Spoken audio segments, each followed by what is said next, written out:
But what I will say to someone that wants to start a business, I will say, be prepared to have the highest highs that no one in your life would ever experience if they did not own a business. You will have higher highs than anyone. But to counter that, you will also have the lowest lows that anyone will ever experience owning a business. Welcome to the AttractionPros podcast, where we discuss the latest trends and challenges facing the attractions industry today. We chat with some of the top leaders in the field and provide resources that will help develop your career in this great industry. I am Josh Liebman. I am obsessed with the guest experience and helping attractions make that their top priority for success. And I'm Matt Heller. I am passionate about organizational effectiveness, leadership development, and employee engagement. Now sit upright, hold on tight, and get ready for the AttractionPros podcast. Is manually updating all the ticket inventory and prices for your resellers a hassle you would rather avoid? You need Redeem's Channel Manager. It allows you to easily manage all of your resellers, including Reserve with Google, from one central online platform. Channel Manager puts you in the driver's seat with more control, more data, and powerful real-time connectivity. Don't wait to get recovery ready. Get centralized today. Go to www.redeam.com/AttractionProsCM to learn more now. That's Redeem, REDEAM. Hey, Matt, how's it going? It's fantastic, Josh. How are you? Oh, I'm doing well. Thanks for asking. Yeah. Hey, Matt, you and I, along with many other people who are listening or watching this podcast, started our careers in the industry in the front lines, right? As a frontline employee in a theme park or attraction, and fell in love with the industry there. What do you remember most when you were a frontline employee of what you loved about the job? I loved being able to entertain people. Were you in entertainment? No. I was running the roundup at Canopy Lake Park, my very first ride I ever learned. But I loved being able to, obviously the ride had an attraction, no pun intended, but and there was an enjoyment in actually riding the ride. But when you could interact with people and you could tell them jokes and they're waiting in line, they're standing right behind you, you can joke with them. To me, I think that's what planted the seed of how cool this industry is. How about you? Well, I hate to say it, but it's pretty much almost the exact same answer.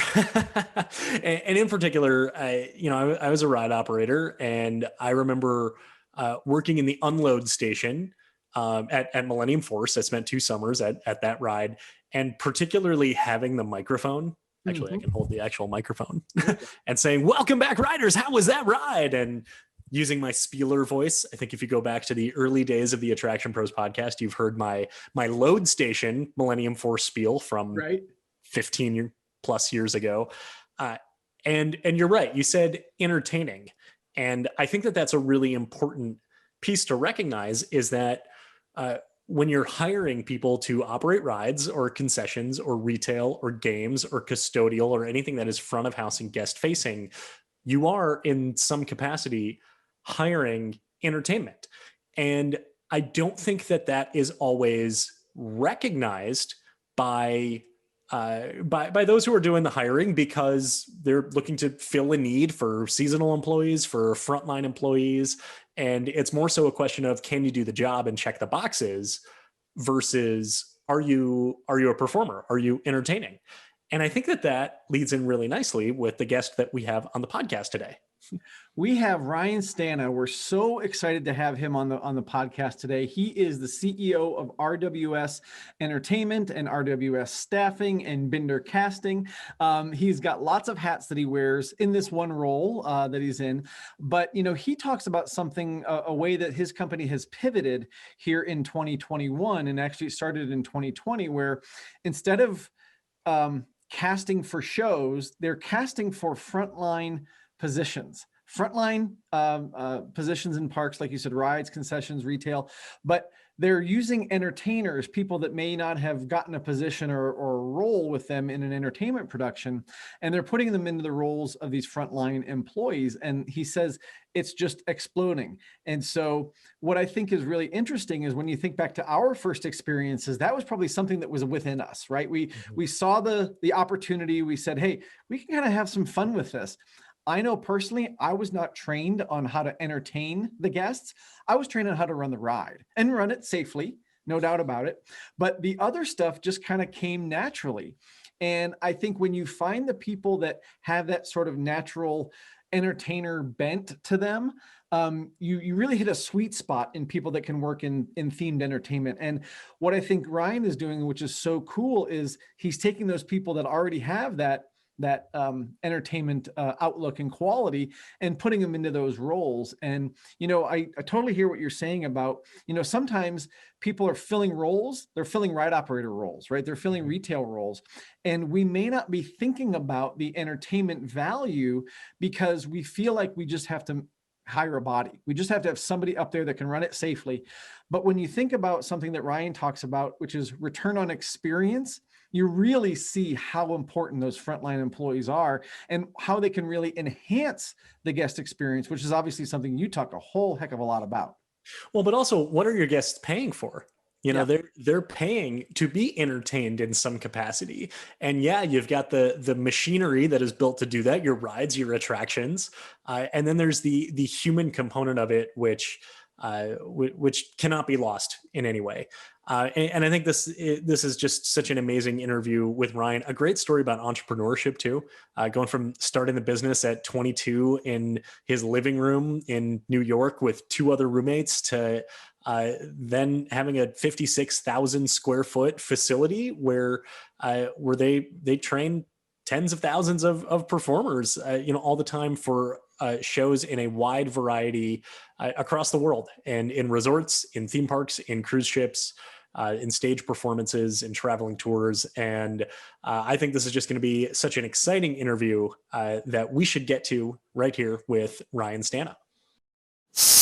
Ryan Stana, thank you so much for joining us today on the Attraction Pros podcast. How are you doing today, Ryan? I'm doing well. Awesome. Fantastic. So for anybody who hasn't heard of Ryan Stana, I can't believe they haven't, but tell us a little bit about who you are. So I grew up, I'll start in my youth. I grew up in a small town outside of Pittsburgh, Pennsylvania. I was an only child whose parents were both entrepreneurs. So with my parents being entrepreneurs, I learned to really have this no fear mentality in life, and which I think is the reason why I had the courage to open my company. And today I call New York City home, and I am the founder and CEO of RWS Entertainment Group. And a little bit about RWS is we are a live entertainment production company that produces custom branded experiences across all platforms within hospitality, leisure, attractions, municipality, theatrical, and corporate sectors. And we've grown quite large through the years, and we currently operate out of a 56,000 square foot facility in New York City. And we also have a headquarters in Europe as well. Ryan, that's really interesting. Thanks for sharing that. And particularly the no fear element, kind of with that, I would say, entrepreneurship sort of running through your veins, or kind of being in your genes there. Can you talk a little bit about that, and maybe what some of those inputs were that led you to identifying the need that led to the creation of RWS Entertainment? Yeah, well, so RWS started back in 2003, and I was always interested in 2 things growing up: performing and teaching. And my family taught me that really anything I dreamt, because again, I was an only child, anything I dreamt could be a reality. So by the end of high school, those dreams started to push me from being a performer to being behind the table. And I started to really love working and organizing the logistics of providing performances.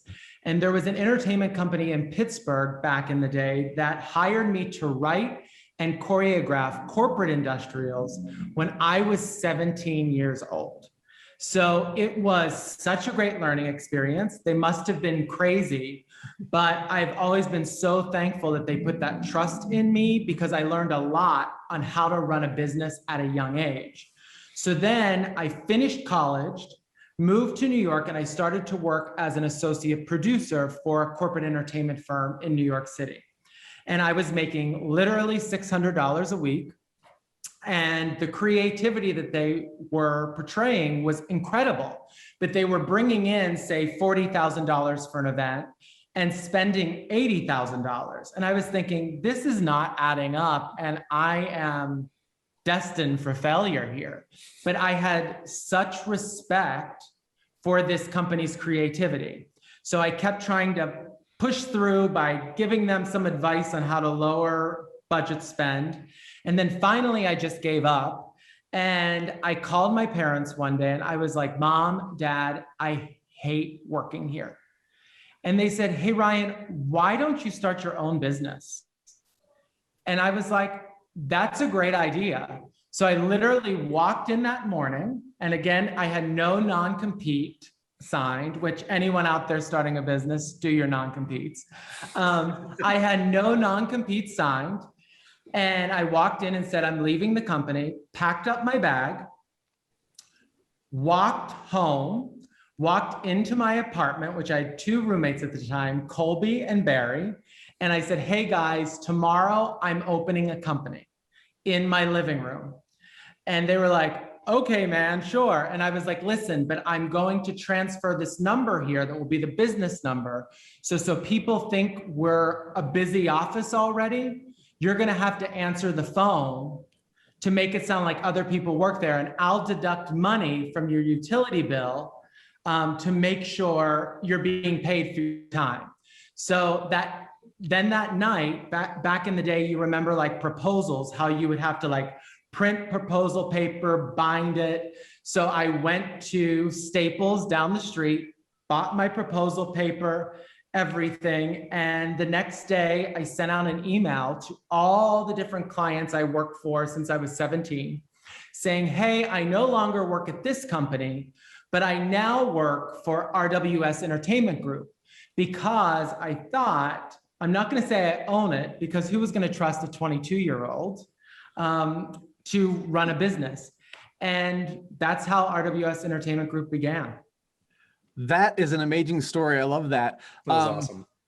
I want to tap into the no fear part of it still, because I think that's something that really grips a lot of people. Like when you say start your own business, or heck, write a blog post, they're like, no, I can't do it. Right. So you said that your parents were both entrepreneurial, and they kind of instilled this no fear sensibility with you. What kind of advice would you give to people who might be kind of trapped in a fearful mode, or say, I can't do it, or I shouldn't start a business, or I shouldn't do this or shouldn't do that, and they're really gripped by fear? What would your thought be for them? So maybe my answer you're not going to like, but I'm going to say it. So if someone came to me now in my 40s and said, hey, why don't you start a business? I would say never in a million years. I think when I was 22, I had the energy to work around the clock. And I mean, it's still my life, and that was my life at 22 years old. But what I will say to someone that wants to start a business, I will say, be prepared to have the highest highs that no one in your life would ever experience if they did not own a business.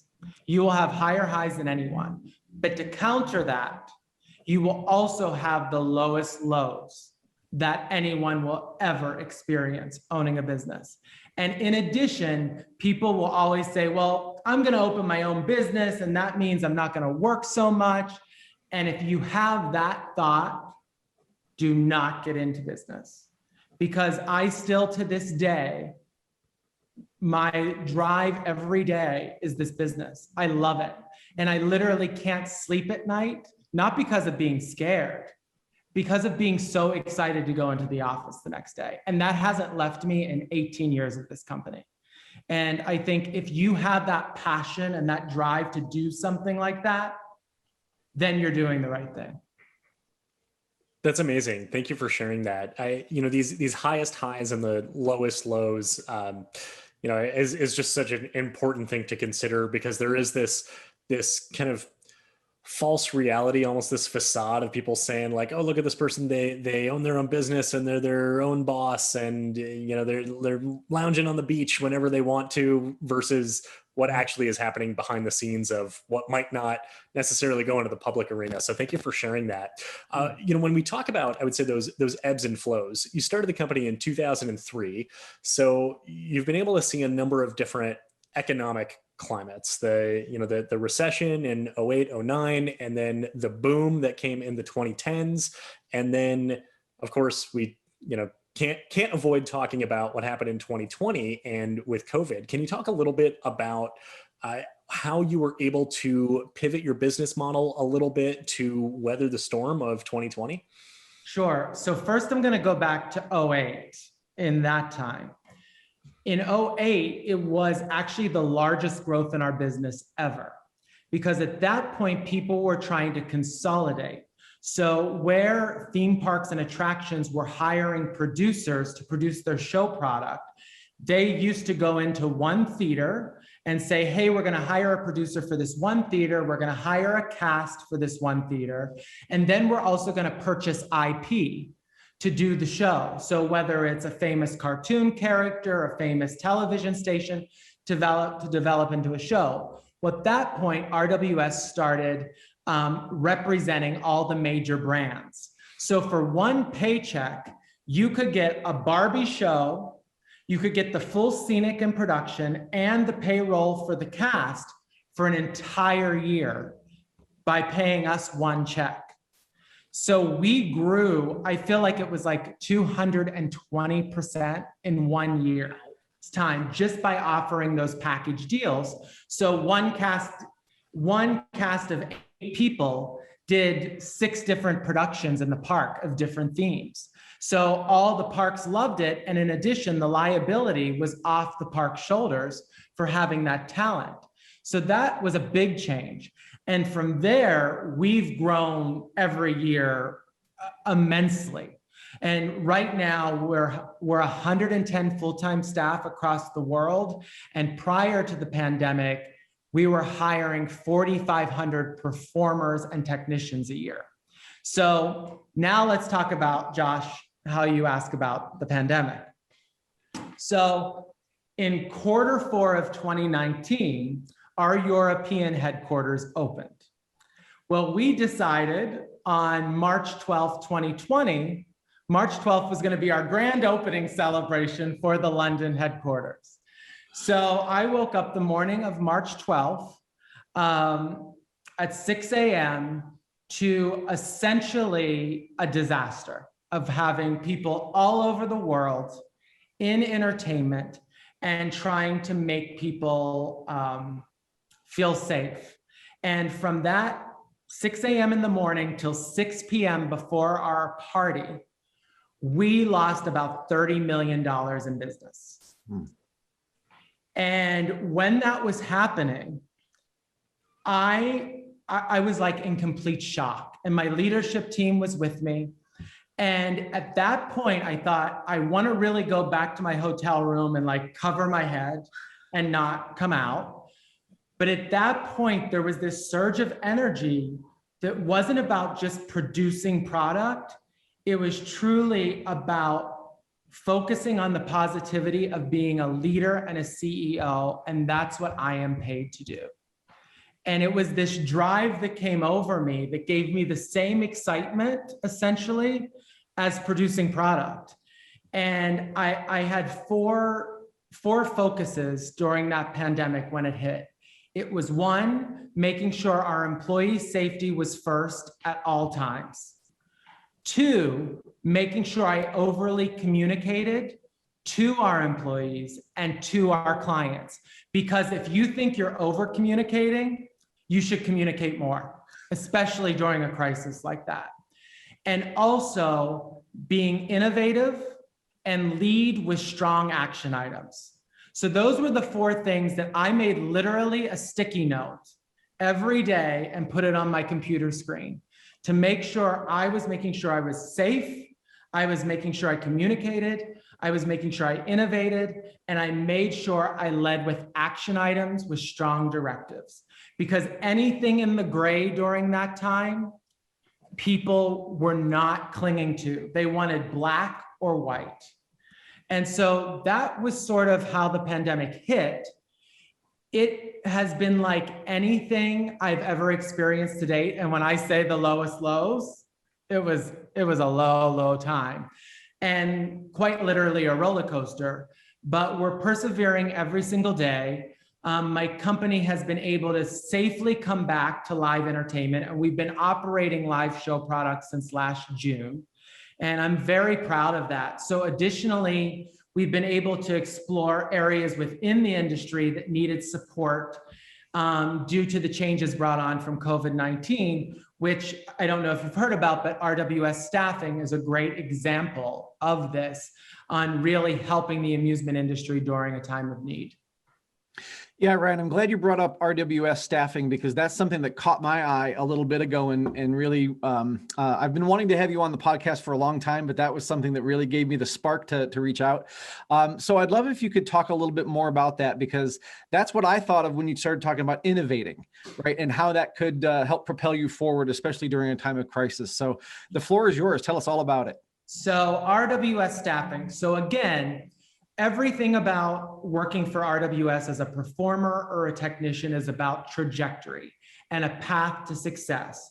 So we believe in creating stepping stones for our performers. So one year you work at a park for us, the next year a resort, the next year a cruise ship, the next year a national tour, the next year a Broadway show, the next year you're in commercials and film. And we're able to do that because of the clients RWS has. And then also our subsidiary, Binder Casting, is one of the largest casting offices in New York City. So we cast commercials, TV shows, film, Broadway, you name it, we cast that. And so we cast, the heavy hitters like The Lion King and Radio City Rockettes. So when you're a performer at that young age of 20, 21, 22, you want to work for us because you see this growth. But also on the flip side, if you don't do well for us, probably won't have, much of a career. So that is the trajectory. So let's remember that. Let's go to RWS staffing. So seasonal staffing has been a challenge for parks and resorts for decades. And for decades, the hospitality industry supplemented with their local workforce, and in addition, students from study abroad programs. And so due to COVID-19 pandemic, those programs dramatically decreased, leaving these parks and resorts with a tremendous staffing challenge. So we audition, again, in 100 cities across the world. And we see almost 20,000 people a year. And only 5,000 of those people are hired for performing jobs. But there are 15,000 other people that got up, came to an audition, have great personalities and strong work ethics. And we thought there's a place for them in delivering the ultimate guest experience. So we've always had that in the back of our mind, but we did nothing with it. So then in the summer of 2020, we quickly reacted to fill the need of several longtime clients by matching them with ambitious performers eager to put their theatrical training to work. So literally a couple of the Palace Entertainment parks called us and said, hey, Ryan, we're opening the parks next week. We're in desperate need of labor. We have an idea. Can you staff all of our parks? And I thought, hey, we always sort of had this in the back of our mind. And I was like, when do you need these people? And they were like, next week. And I said, you know what, we'll do it. I said, we need to work back and forth. We have to be partners in this to see how it works. So we launched a pilot program in 2020 at a few of the Palace Entertainment parks. It included extensive safety and health training for employees, and it really turned out to be a successful combination, providing an incredible guest experience for visitors and also filling that critical need for those RWS clients. And the guest satisfaction surveys blew through the roof. And the clients were saying to us, we're going to pay that extra money because the guest satisfaction is unbelievable. I mean, the ride operators were singing chants, and the guest service people were greeting the people with the biggest smiles. And so I went to one of the parks, actually Storyland in New Hampshire. And I thought, if we plan to launch this in 21, I need to know what this is like, because every other area of my business I worked as a performer in. So I know what it's like, but I never had a job as a front of house staff anywhere. My only job in life has been a performer or a CEO. So I went and spent the day working an entire shift at one of the concession stands.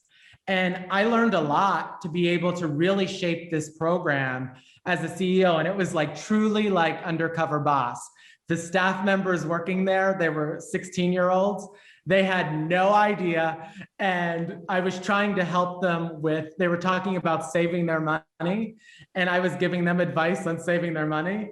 And I was thinking probably that night they went home to their parents and was like, this old man was giving me advice on how to save money, and he's here working at Storyland at an hourly job. Like, you know, they didn't know, but I learned so much. So that being said, after that successful pilot program in 2020, we continually know, even when the study abroad people come back, there's a continual need for seasonal employees.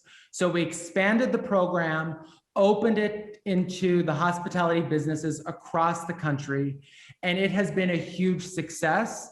And we really look forward to raising not only the client's experience, but the guest experience with this division.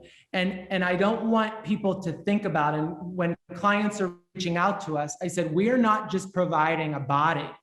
We are providing the true guest experience that I believe will shape the new age of theme park attractions.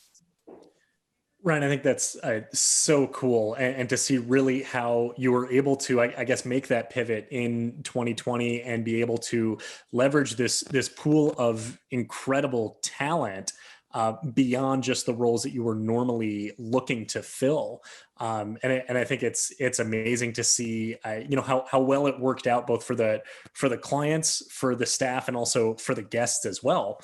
I'm curious then how you are also making sure that you are helping to continue fulfill the goals of those staff members who you might be offering this opportunity that maybe it wasn't necessarily their first choice because they want to be on stage and performing. And then you're saying, hey, I've got this amazing opportunity here that you're able to do. How are you ensuring that you're continuing them on the trajectory that you talked about earlier? Sure. So we have an incentive program here that's called RWS Ignites. So again, we believe in the growth of anyone that works for us. So a really important thing in the entertainment industry is knowing managers, knowing casting directors, and knowing agents.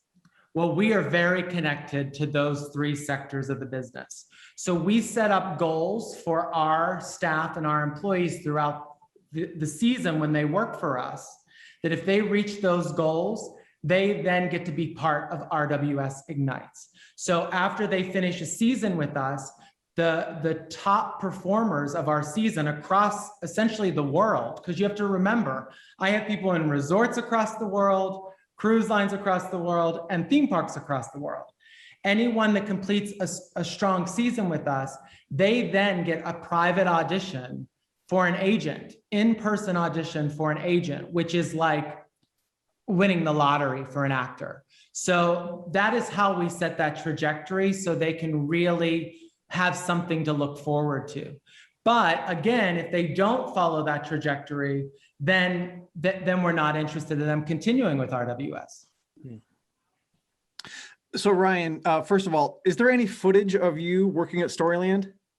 There's pictures. Okay. And I will have marketing send you pictures. We're going to need those. Yeah. And I do have to say, I forget the young lady's name that I worked with, but I felt like I was so close with her, like I bonded with her during the day. And we finished afterwards, and I was doing the cleanup of all the pots and pans to get ready for the next shift. And I was learning from her on how to do it. And I left and I was like, hey, like air hugs, I'll see you soon. And she was like, see you later, Dan. She forgot my name. I was devastated. And the park president was like hysterical because he knew I really thought we were going to be like Facebook friends for life. Right. Yeah. Best buddies, best buddies. So first of all, yes, thank you. You must send those pictures.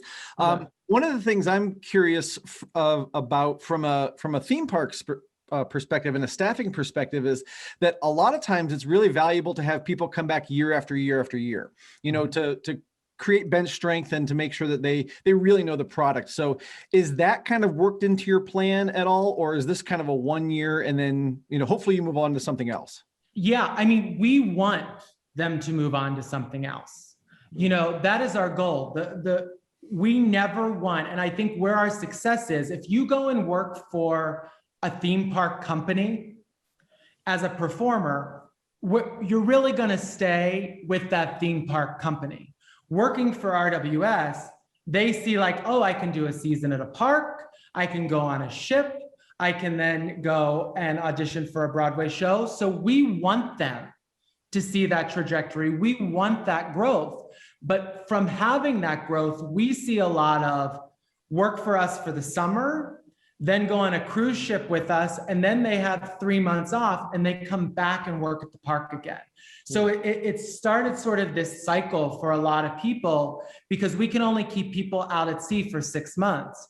So there's other months in there that they're either doing, winter events at the parks, Halloween events at the parks, or summer. So it's created this great cycle between the cruise line industry and the park industry. Neat. That's cool. When it comes to that trajectory, how important is the chronology and the order that you talked about, or can some parts of it be rearranged and be done in a different order?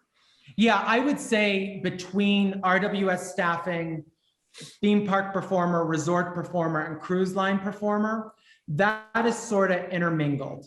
By the time you're starting to do national tours, Broadway, commercials, and film, you're probably not likely to come back and work on a cruise ship or a theme park. But what I do have to say, those individuals that have grown with us and they say they go and perform in a Lion King on Broadway for us, they come back to us and they're choreographers at Hershey Park for RWS. They're directors for us. So it sort of cycles in a different way from that area. So that's been great to do. And in addition, on cruise lines, there's such a thing called guest entertainers. So those guest entertainers, if you do that trajectory with us and you're starring in a Broadway show that we cast, we then bring you back as a guest entertainer on the ship. So it's sort of all part of a really great cycle that at the end of the day benefits the client, but most importantly, it benefits the guest. Yeah. And I would say, like you're talking about that trajectory, when you think about a typical actor, it's so hard to get any kind of role, right? But then to get into a family where you've got all these different connections, I would think that's just kind of gold to someone who's in a performer role like that. Exactly. And that's what fulfills me. When I walk through our studios on a daily basis and those performers will say to me, thank you so much for that introduction, or thank you so much. That is what this is about. Parks cannot have great experiences or great shows without great labor or performers or team members. Mm-hmm. And so it's all about that cycle to me. Yeah. Ryan, there's one thing on the RWS website that stood out to us, and we're wondering if you can expand on it. And it's the statement that you're made up of a team of bold makers and mold breakers. I wanted to make sure I said that slowly enough as to not trip through it. It can be a little bit of a tongue twister, but a really cool statement. And we're hoping you can expand a little on what inspired that and what that means. Sure. So I have to be honest, we did not come up with it. A branding firm came up with it. But give credit where credit is due, right? yes, exactly. We've never been about business as usual, and we won't start now. So that really means embracing the evolution of what entertainment can be and driving the innovation behind how we make it. So experiences, attractions, or redefining the guest journey, whatever lies ahead, us as bold makers and mold breakers will have a hand in it. So it's just about us that we're never business as usual. We are always figuring out ways to change the market and innovate. And that's uncomfortable for some people. And that's who we are.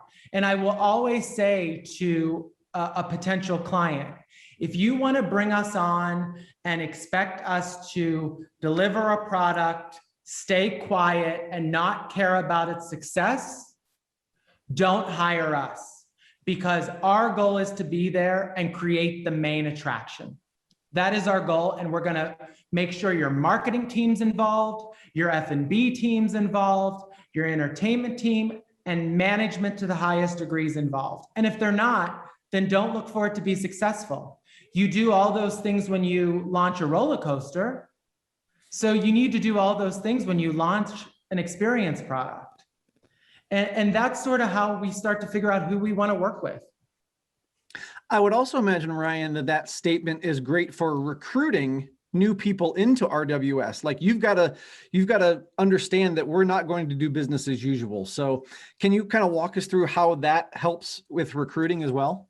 Oh, yeah, I think it's just essentially what I said. You see, our staff, like today I had a meeting with them and I was like, listen, everybody, as you know, 8 days ago, we announced RWS staffing. It has grown to be the largest surge of a division in RWS history.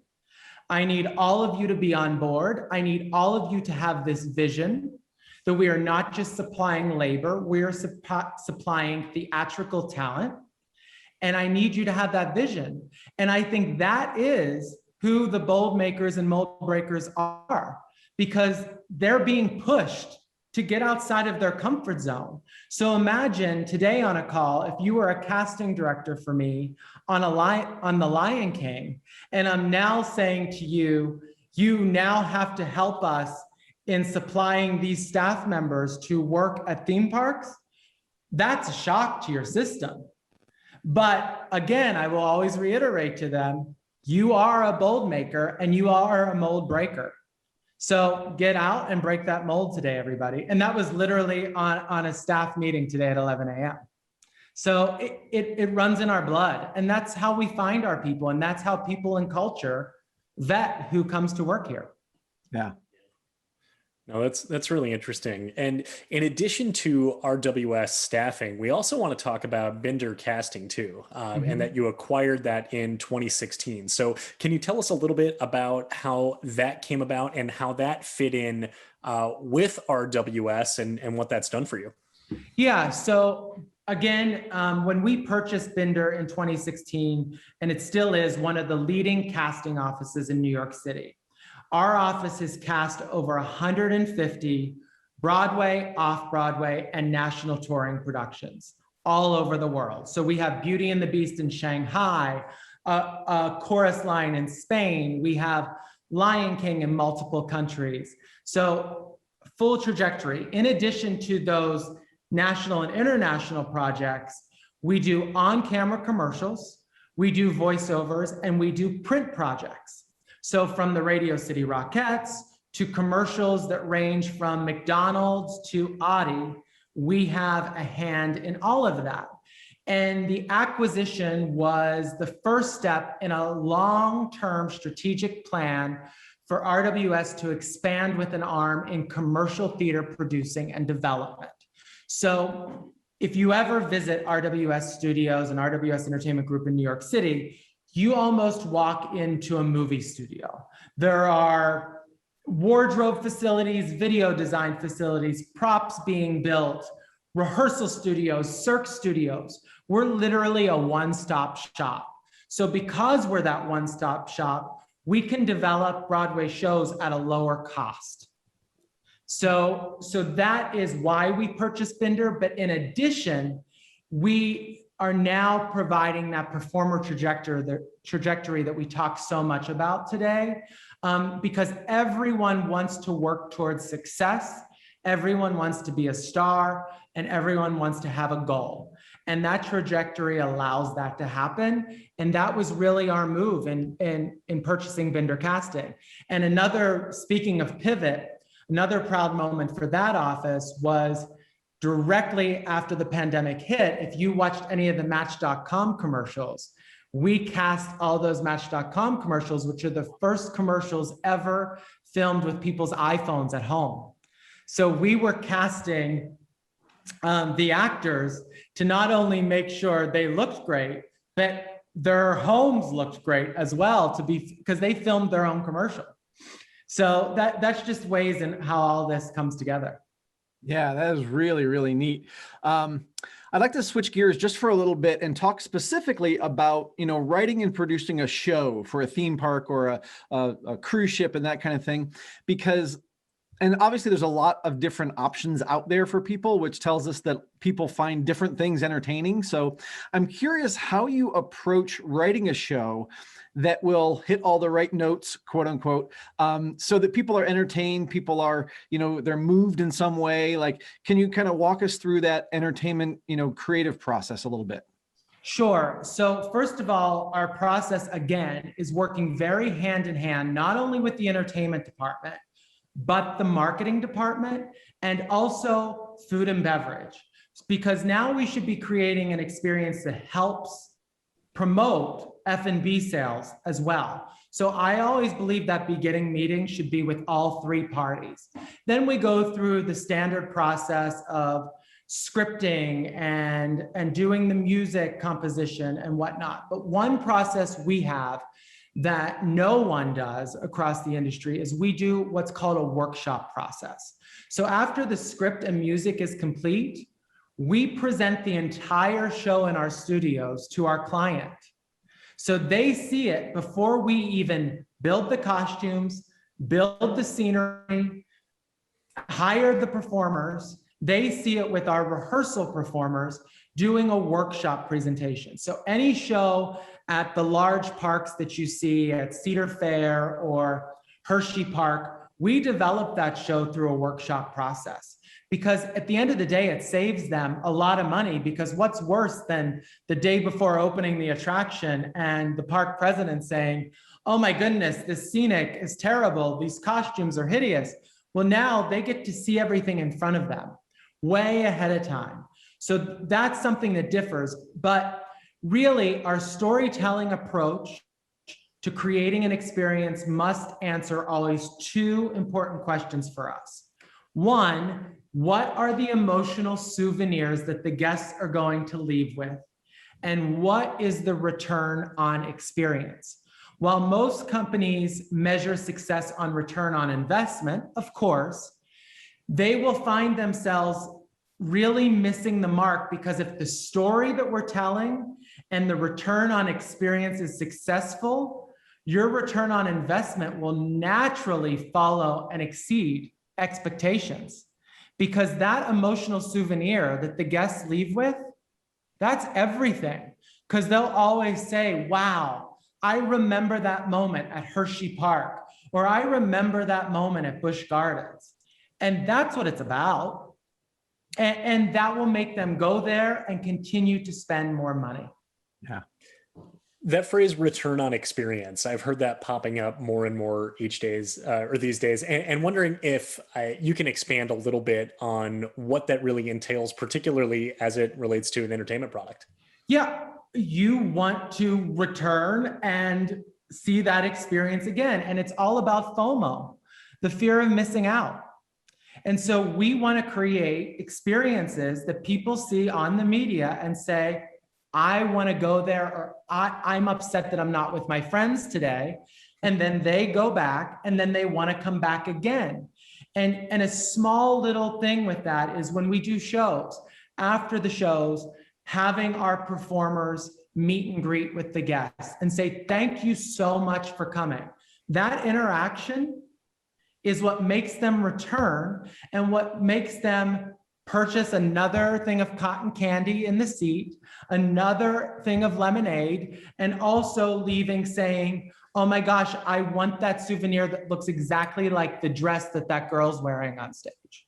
Yeah. That is the return on experience. Yeah.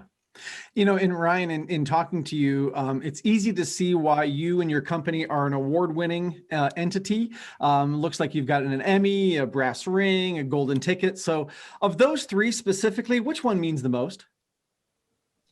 Okay. Each of them have very, very different meanings to me and to the team at RWS. Most people, I'm sure, are saying, of course, the Emmy Award means the most to you.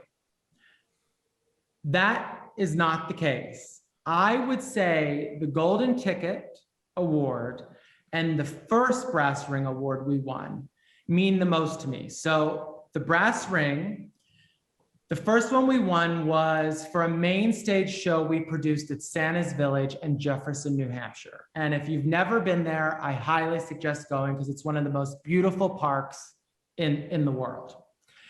This was back in 2006 when the company was pretty small and a lot of blood, sweat, and tears went into that show product. And that moment in Orlando, seeing the owners' faces when they won that award was worth everything to me. I mean, I still get chills when I say it.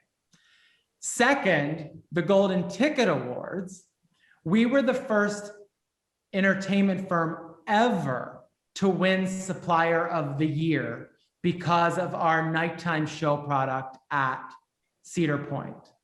And that was something amazing because, you know, it's all about those steel coasters.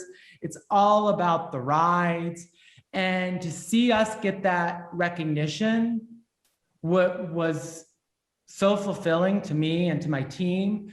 And our goal is always, like I said earlier, to make entertainment the main attraction at theme parks. And that felt like we did that when we won those awards. And even though anytime I do guest speaking segments, the first thing that says is, ladies and gentlemen, introducing Emmy Award winning, you know, Ryan Stana.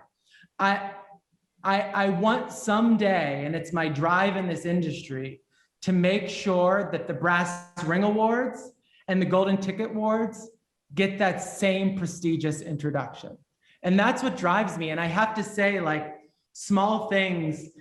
There's a gentleman by the name of Conor Gallagher, who's a well-known choreographer, and he choreographed Beetlejuice on Broadway. And in his playbill bio, it said he won the Brass Ring Award. And I highlighted it and sent it to everyone at IAPA headquarters. And I said, look at what we're doing. Look at the change that we're making. And that's the drive I have. And essentially, someday, I hope they say Emmy Award, Brass Ring Award, and Golden Ticket Award winner, and have it as that same prestige. But it doesn't just take us as a company, it takes all of us in an industry to respect what everyone's doing to raise the guest experience. Yeah. Thank you for sharing that. I think that's really important to recognize that. And yeah, hopefully we do see that recognition for golden tickets and brass rings be of equal level of as Emmys.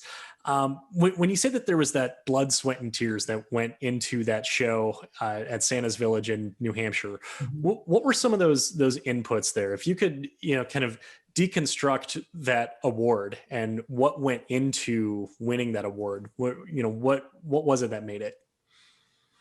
Understanding what the client wanted, the relationship with the client, the involvement with the client, the dedication of my team, knowing that they were going to have to get their hands dirty. Everyone that works for us, I'm a Pennsylvania boy. So like my nature is to clean, work hard, like that's me. And though back in that time, I was painting the sets, I was making sure the costumes look good. I was singing the background tracks to the show recordings. I mean, we did everything back then. We wore many hats. And I think that love for the industry and the collaboration of not just providing a show product to a client, but us being a partnership in providing a show product together made that successful. And there's some days I wish I was back to painting the sets because it would make life a lot easier. Sure. Well, Ryan, I wanted to, as we kind of wrap this up here, I wanted to go back to the two jobs that you said you've had, performer and CEO. And I want you to compare those two. What are the similarities? What are the differences? Have you learned something from being a performer that you're actually applying as a CEO?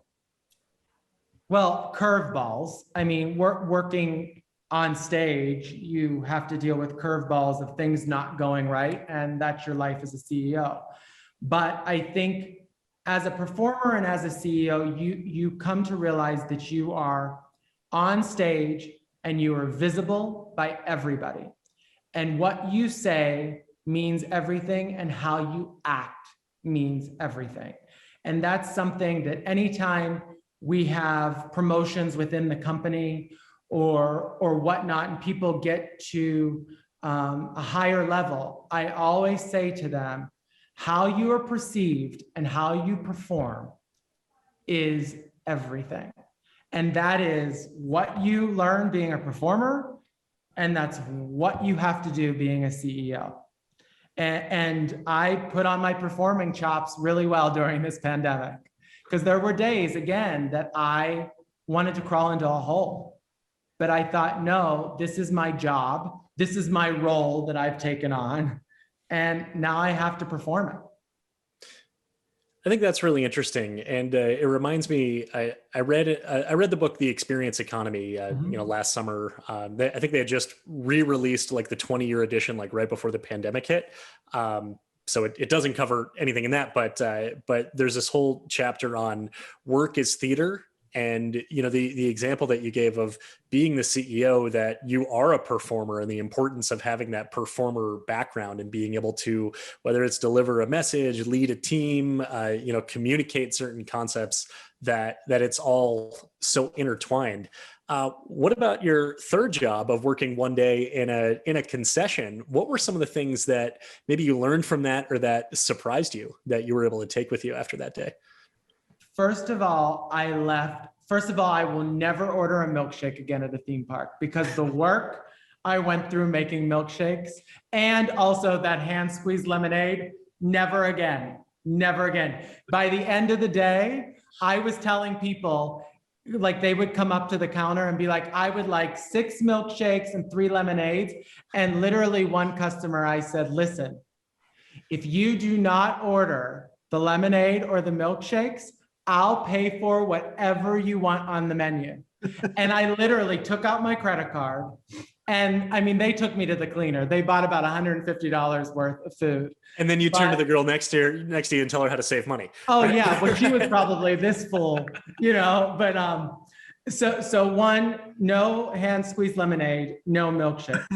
The other thing that I left with, such admiration for those workers and what they were doing, and how they not only supplied a great guest experience, and these were not RWS staffers, these were 15, 16-year-old kids that just had this innate nature to compliment the guests, know how to take their orders, and work hard.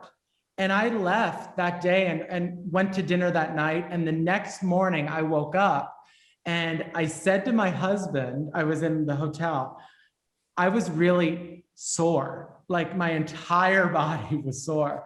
And I thought, I can't believe that they now have to get up and go and do this again today.